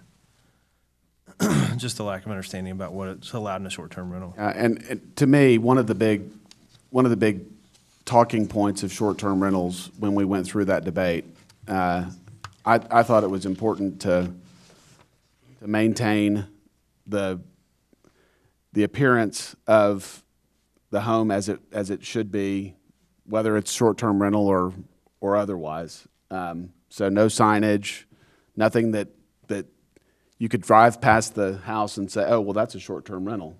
You wouldn't know if it was a short-term rental or any other rental property or if it was owned by the occupants. So I would also make the argument that, when we passed this, well, I don't even remember what year it was. Was it 18 or 19? 18? Anyway, that doesn't matter. The whole idea of coming to the planning commission for the permit, the conditional uses, we're not up here every case to argue whether or not STRs are good or bad or ugly, right? We've already done that. So our job today is this particular home following all the criteria that we already passed, right? There's always going to be opposition, whether you live by one or next door to one or whatever it is. But the fact of the matter is that we have already created this ordinance. It is already legal. Does this house, are these folks doing everything that the ordinance states? And if it is or isn't is what we're up here to do. Not argue property values and things of that nature, right? I mean, I would argue that I don't think you can do anything in Tom Green County to bring down your property values at this point in time. I mean, you can argue property values all day long. I've never seen mine go down for anything. But we're here to make sure that they're following all the criteria, right? And if they are, then they deserve to have this thing passed. This is my opinion. The other thing is, when you look at the actual property, an STR are held to a higher standard than we are, right? Because every year, well, first year, but every 2 years after that, the city is going to be saying what's going on in this property, whereas they don't do that to us ever, right? So they're held to a higher standard. So anyway. Or just a normal long-term rental. Correct. You're absolutely right. That is correct. And that's just for the public too, to clarify. So a short-term rental, as well as those additional standards they'd be held to, is less than 30 days. But somebody has an RS1 property with a single-family home can still rent it out for as long as they want. The difference is that would be more than 30 days, and a short-term rental is less than 30. So, Jody, you have a motion? Anyone wish to make a motion? I move to accept as presented. All right, we have a motion to approve. Second. And we have a second. We have a motion and a second to approve as presented by the staff. All in favor, say aye. Aye. Opposed? 7-0. Thank you. CU 21-20. 2181A, Gun Club Road. Request for approval of conditional use to allow short-term rental in a single-family residential zoning district located at 2181A, Gun Club Road. Thank you all. Jeff Fisher again. So this one is a renewal. This is going to be their third renewal. So they did a 1 year, and then a 2 year, and then another 2 year. So this will be another 2 years. Some of you that been here on the board for a few years might recognize this. This is a split property. So it's legally one lot, but their parking is on the north property with this carport, and then the south is their home onto the lake. District 1, Tommy Hebert in the Nasworthy neighborhood. Zonings Rs1, we received one letter in support from this neighbor up here. I'm going to go over this really quickly because we've already covered this for several years now. This is west and east. So this is the property. They share a carport here. They've got the two parking spots, and then on the south side you can see the home. No police complaints or code violations were received in the last 2 years. We have verification of that. They've also been very helpful in providing they emailed me their hotel tax statements, so they're up to date for the last 2 years as well. They've got the two parking spaces, and they're located along Lake Nasworthy. So staff's recommending approval of the renewal. The owner shall maintain the two parking spots and obtain another certificate of occupancy from permits and inspections. Any questions? Questions for the staff? No. Thank you, Jeff. Going to open it up for public comment. If you wish to speak on this case, please come forward, state your name, address, or single-member district. All right, I'm going to close public comment. Anyone wish to make a motion? We have a motion and a second to approve as presented. All in favor, say aye. Aye. Aye. Opposed? No one, 7-0. Sign variance. Planning Commission has final authority for approval of sign variances. Appeals may be directed to the City Council. SV 21-01, 3151 and 3251 North Bryant Boulevard. Request for approval of sign variances for a freestanding sign to allow a sign height of 70 feet in lieu of the maximum height of 50, and a sign area of 492 square feet in lieu of the maximum allowed 300 in the CGCH zoning district, being 8.567 acres located at the southwest corner of North Bryant Boulevard and West 32nd Street. This is SV 2101, 3151 North Bryant Boulevard. I'm sorry, correction, it's West 33rd Street. Sorry, go ahead. It's okay. Thank you, Kyle. West of Bryant Boulevard, south of West 33rd Street. District 2, Tom Thompson, Riverside Neighborhood. And variances for maximum sign area and sign height are both the request on this one. This is future use and zoning. Future is commercial. The current zoning is CGCH. This is the concept plan, and I believe right here where the little red dash is where the sign is proposed to go. So that'd be at the southeast corner of this project. And here is an image of the sign. It's 492 square feet sign area requested. 300 square feet is what's allowed currently. And they're requesting a 70-foot tall sign, 20 feet over the 50-foot allowed. And these are some images of the area. As you can see, there are tall freestanding signs, but nothing greater than 50 feet. This is along looking south on North Bryant Boulevard and north on North Bryant Boulevard. And a few more images of the area, just to get an idea. If you notice, the terrain's also flat, so no topographic challenges for signs or anything like that. Practical difficulty of unnecessary hardship. Topography is relatively flat, which, like I just said.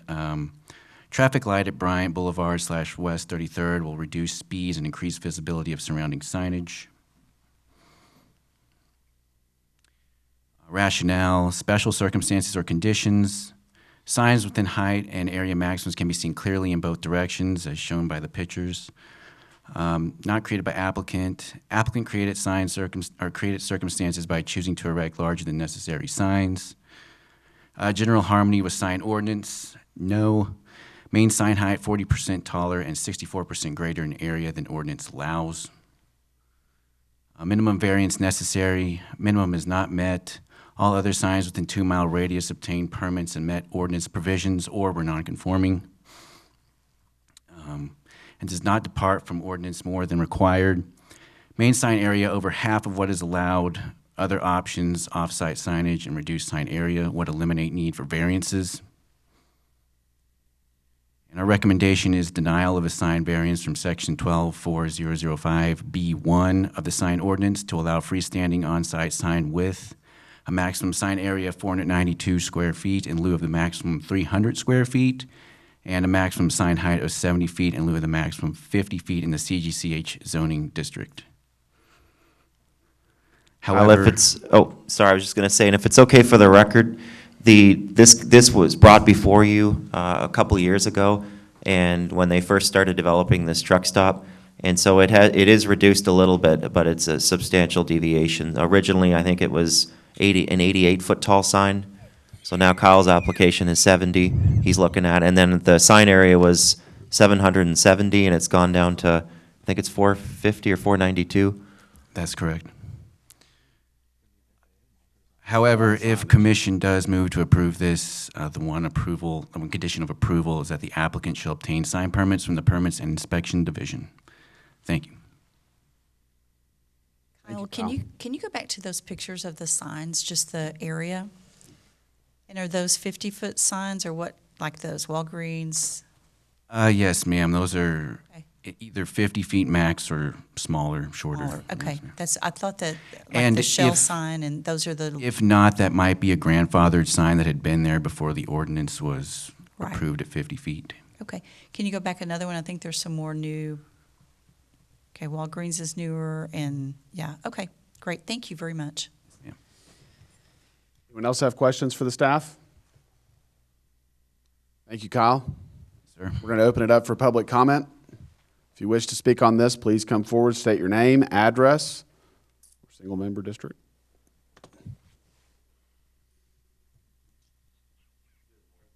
Morning. My name is Kevin Fryer from Prince Signs in Houston. I'm representing the Kent companies today here on this project. First order of business, can we go back to the picture of the actual proposed sign? Do I control it? Okay.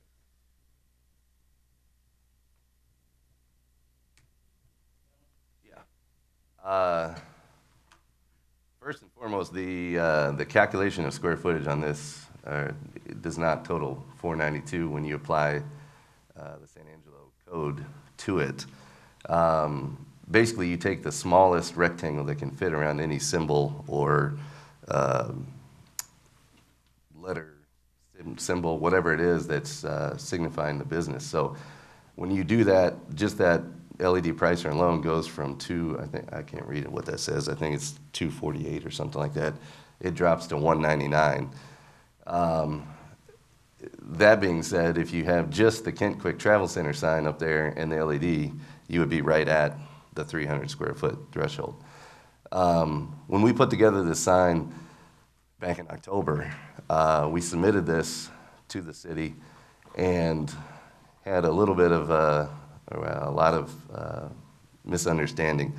I was actually here back in November, only to find out that my sign wasn't on the agenda that day. I was then told that it would need to go to the Zoning Board of Adjustment in December, to only then plan another trip here and be told that no, it is indeed the Planning Commission that it needs to go to. So 2 months later, I'm here now with a site that's within 4 weeks of opening, and we don't have a sign nailed down. All that aside, please also note that this project has over 1,000 feet of frontage along Bryant Boulevard. All the subject signs that were just shown to you are much smaller parcels than that.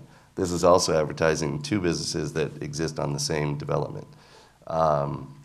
You know, again, by your standard, yes, we could put up 2 50-foot signs on the same property. They just had to be separated by 500 feet, I believe, which we have the room to do.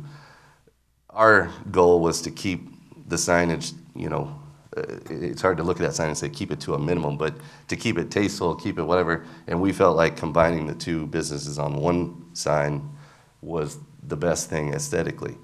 I would also argue that topographical hardships do exist. I drove in this morning, and when I'm heading into town, you don't even see the subject property till you make that curve into town.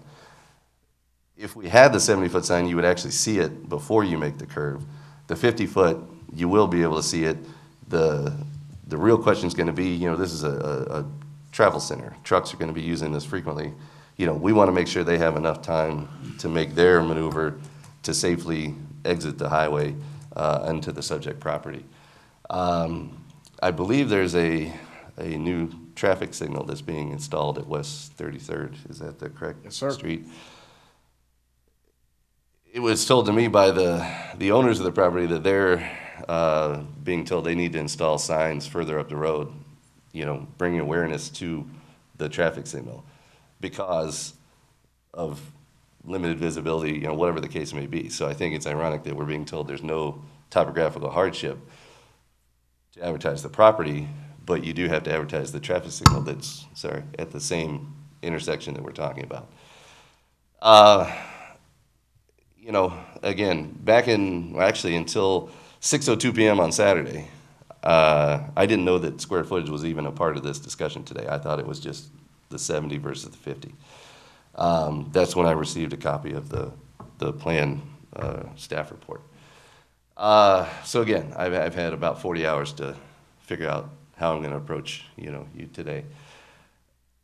The 70-foot versus the 50-foot, at this point, I've engineered the sign that I can install that sign at 50 or 70. Whatever the outcome of today was going to be, I'm calling my fabrication shop to cut a steel pipe. So if you were going to approve the 70, they build it as is. If you're going to approve the 50, they were going to cut it, and it still works. My personal hardship is that all of those signs have been built and ordered, and just the LED pricer alone is about $65,000. It can't be returned. If I have to order another one, it's 8 weeks. Again, I've got a huge development that's trying to open, and I just found out about sizing problems 40 hours ago.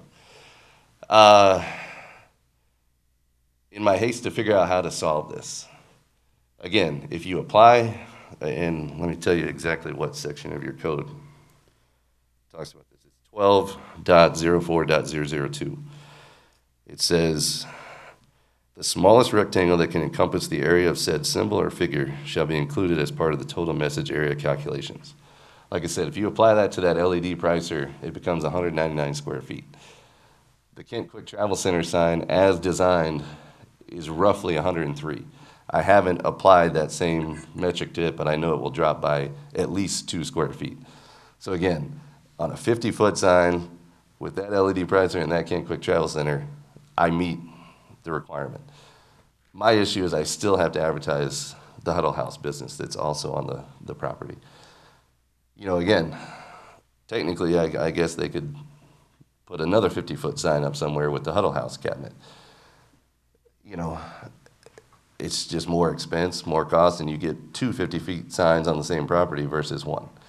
So I guess I would ask the commission to take all that into consideration, and the fact that obviously someone's putting a lot of money and investment into your community to, service not only your residents but folks that are passing through town. I don't think I have anything else, but if anybody has questions directly for me as the sign person, I'm willing to answer as best as I can. Mr. Fryer, I had a couple Yeah. things. This is one of the staff planners. Have you thought about if you're gonna spend the money on cutting the pole anyway, and that seems feasible, could you do to, because it looks like, and I'll go over the sign area in a minute, but could you just do 2 freestanding signs given the fact that you've got 1,000? Because you got Huddle House as one, and I know that was in for permitting. So could you just split these up basically into 2 and have the unleaded diesel sign as one, and then have another pole with Huddle House and Kent Quick as another? And I think you could get each of those under 250, and then you wouldn't need to worry about the variance. I think the concern we have, and I know this is a little open to interpretation because it says symbol, logo, et cetera, and I think the fact that the colors, so like in a normal billboard sign, you'd have a large area that wouldn't encompass the sign. You'd have the advertising, we wouldn't count the bracket. Because the colors, it's intended that it covers the whole square and that the areas were shown. I think that's why we got 492. But even if you took that off, I think you were still at 450. So either way, you're going to need the variance, however we interpret that. I think the issue is the intensity and the size of the sign, and then bigger concern is setting a precedent for more of these signs. If we allow one, then someone else will come back. So if there's a way, maybe you could, that's just one suggestion I have. Well, like I said, can I touch this screen? Sure. Yeah, so, like I said, my quick reaction, excuse me, to what, I discovered on Saturday night was, whoops, I don't know why I'm putting arrows, was just to take this sign off, move this to more of a center location, and then do a separate Huddle House sign kind of at the driveway entrance to where the Huddle House is. Because right now you've got curb cuts for the Chevron Kent Quick, and you've got another curb cut about 2/3 of the way down the property for the Huddle House. Okay. So I was going to put a 30-foot Huddle House sign there, leaving this where it is, because I do think it gives you visibility from both directions, for the development. Again, I think, and is Kyle Warren here? Yeah. Right behind you. Okay. I don't know if he's able to do anything with his email up here, but I had my staff send another drawing showing how we boxed out, you know, the numbers, the symbols, everything, showing you the square footage. But I also sent him the pictures I took this morning where, like I said, I disagree with the topographical hardship. I took 3 different pictures, with the last being where you first see the development, and it really is where that curve finally straightens out and gets you going, you know, adjacent to the Talking property. about from approaching From north of heading town, east. driving south. Well, I guess it is south, but Yeah. the sun was burning my retinas, Yes. so I figured it had to be somewhat east. Yeah, yeah. And it's 65 miles an hour on that stretch, and it reduces to 55 just north of your site. Right. And then 45. Yes. Yeah, no, that's what I'm saying, is you It's really don't see it. 65 through the curve, and then it drops to 55. Right, so I'm just thinking, But I'm I don't know how expecting to that drive the a city's big truck, probably gonna but reduce the That will speed likely limit when they change, put the yes, slide up. With the sign. with the, With the light goes in. traffic light. and- Yeah. Yeah. yeah. I just wanted to point out a couple of things. One, on the measurement, the way the measurement is on signs, this is one sign. And so an applicant really doesn't want us to call this 3 signs because then you get into the total number of signs allowed.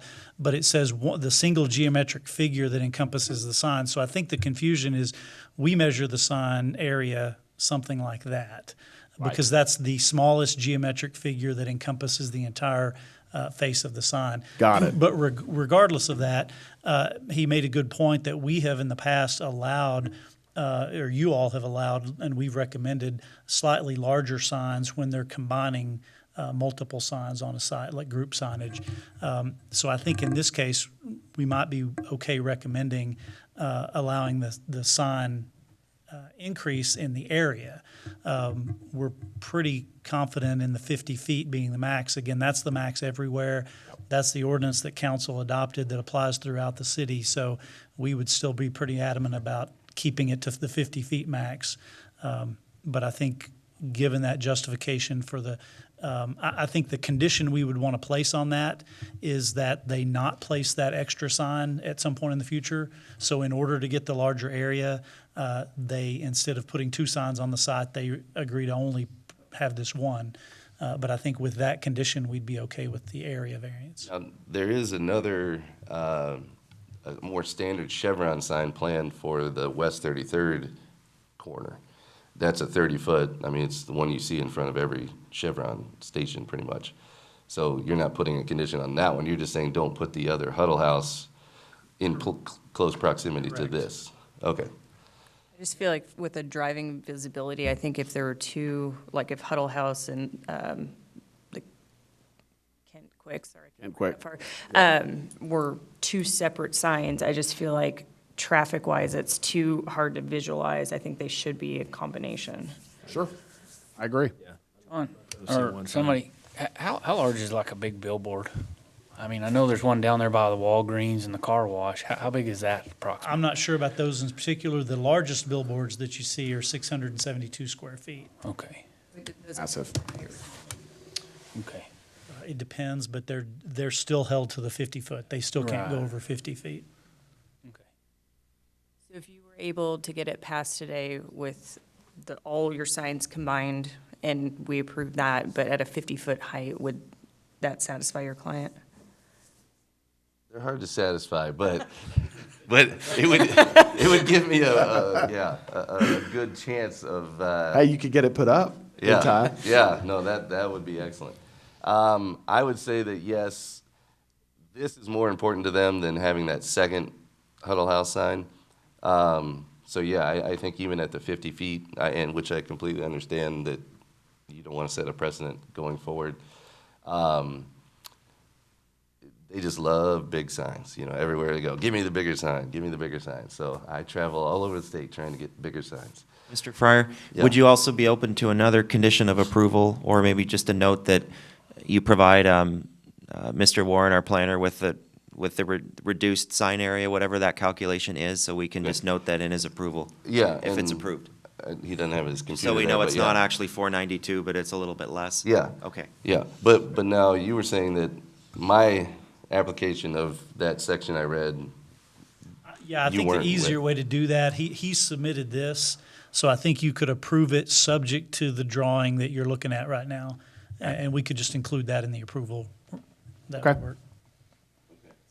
Subject to the drawing that we're seeing on the Yes. screen, John. Okay.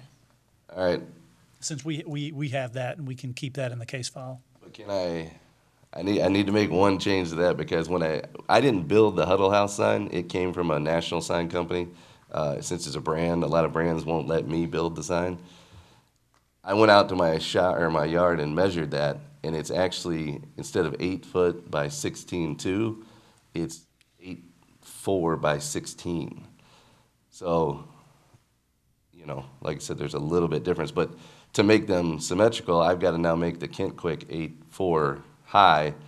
I don't know if the width changed at all to get that height.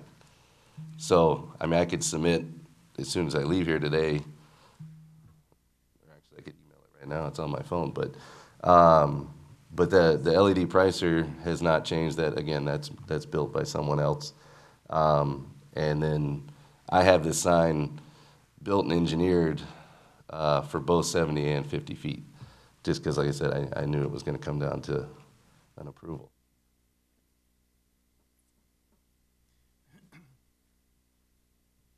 Okay, so you're saying that the Huddle House and Kent Quick signs will be each 8 feet 4 inches tall by I know the Huddle House 16 is feet wide. Yeah, I know. Well, no, the Kent Quick will be shorter, because basically the Huddle House is 8'4" by 16 even. So the Kent Quick is now 8'4", and it might have grown by the 2 inch, to suck up that distance because they're trying to keep them symmetrical with the LED pricer. Got it. So the distance is the same. The square Should. footage calculation that John did is the same. Because you're staying within the boundaries of that LED pricer, right? It should be, and then obviously going to 8'4" from 8, the overall pipe section has reduced by 4 inches to keep, the overall height. Yeah. So, okay, but I can get the absolute updated thing submitted in 5 minutes. Okay. Any other questions for Mr. Fryer? Thank you for your time, sir. Thank you for coming from Houston. I like it out here, although my allergies are killing me today. I don't know why. Is it the dust? All right, anyone else wish to speak on this case? I'm going to close public comment. Anyone want to make a motion or ask more questions?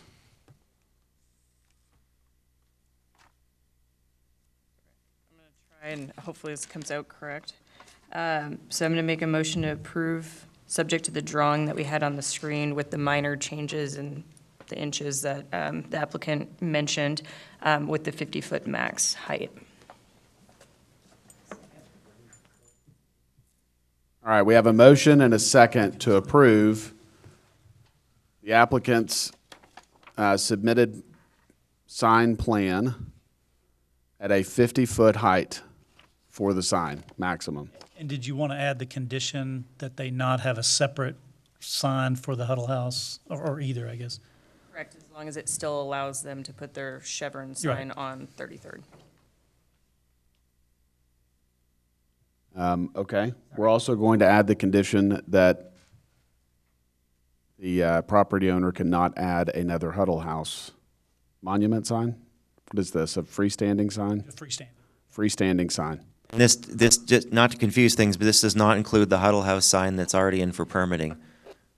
'Cause there is a Huddle House freestanding sign that's being reviewed right now, but we're okay with that. We're just saying not another one. Like, so am I null and void right now? What's happening? What is going on? Do you want to, I think what he's saying is we're getting rid of the one that has been submitted for permit. It was a 30-foot. go to the mic? Come to the mic. Yeah, come on up. Come on up and speak into the mic. Going to open public comment for Mr. Fryer. Yeah, no, what was submitted was a 30-foot standalone. It only had Huddle House on it. And I think what they're saying is the stipulation of approval of this is that that one goes away. Goes away. Okay, just Yeah. clarifying. Thank you all. Thank you, Mr. Fryer. Going to close public comment. Is there anything else we need to know? All right. So we have a motion and a second to approve the sign that the applicants have submitted at a 50-foot height with no other freestanding signs for Huddle House. Good with that? Correct. Okay. All in favor, say aye. Aye. Opposed? 7-0. Director's report. The only thing I had, I think I had sent you all an email about the sidewalk ordinance.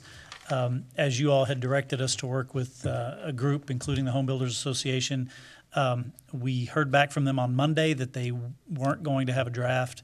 And then we finally got a draft from them on Wednesday. We thought that that was too quick of a turnaround to provide that to you all and give you time to review it. So we've recommended pushing that to the January meeting. After briefly looking at their draft, I think we're pretty close, so I think we'll be ready to bring something back in January. Okay. Thank you, John. Future meeting and agenda announcements. The next regular meeting of the Planning Commission is scheduled to begin at 9 a.m. on Monday, January 24th, 2022. Adjournment. Motion to adjourn. Have a motion and a second. All in favor, say aye. Aye. Aye. Opposed? 7-0. It's 11 a.m.